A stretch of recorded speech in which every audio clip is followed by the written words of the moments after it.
Hello everyone, welcome to our channel. రెండు తెలుగు రాష్ట్రాల్లోనూ నైరుతి ఋతుపవనాల ప్రభావంతో ఎడతెరిపి లేకుండా కురుస్తున్నటువంటి భారీ వర్షాలు వివరాల్లోకి వెళ్దాం. వాతావరణ పరిస్థితిని తెలుసుకుందాం.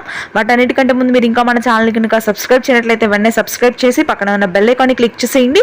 ఇక లేట్ చేయకుండా వివరాల్లోకి కనుక వెళ్ళినట్లయితే ప్రస్తుతానికి నైరుతి ఋతుపవనాలు తెలుగు రాష్ట్రాల వ్యాప్తంగా విస్తరించి భారీ వర్షాలు నమోదవుతున్నాయి.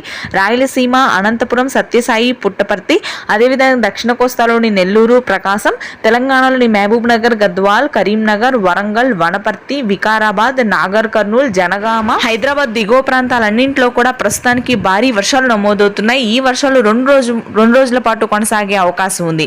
ఇక ఆ తర్వాత నెల్లూరు, ప్రకాశం జిల్లాల్లో మరింతగా వర్షాలు పెరిగితే శ్రీకాకుళం, విజయనగరం, తూర్పుగోదావరి, పశ్చిమ గోదావరి జిల్లాల్లో గంటకు 60 నుంచి 70 కిలోమీటర్ల వేగంతో భారీ ఈదురుగాలతో కూడినటువంటి వర్షాలు నమోదు కానున్నాయి. గుంటూరు, కృష్ణా ప్రాంతాల్లో ఆకాశం మేఘావృతమై ఉంటుంది.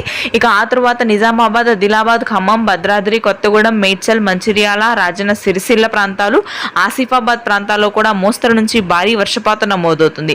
నైరుతి ఋతుపవనాలు పూర్తి స్థాయిలో తెలుగు రాష్ట్రాల్లోకి విస్తరించాయని చెప్పవచ్చు. వారం రోజుల పాటు ఇదే పరిస్థితి కొనసాగుతుంది ఉత్తర తెలంగాణ జిల్లాలో. ఇది ప్రస్తుతానికి కూడా వెదర్ అప్డేట్. Thank you.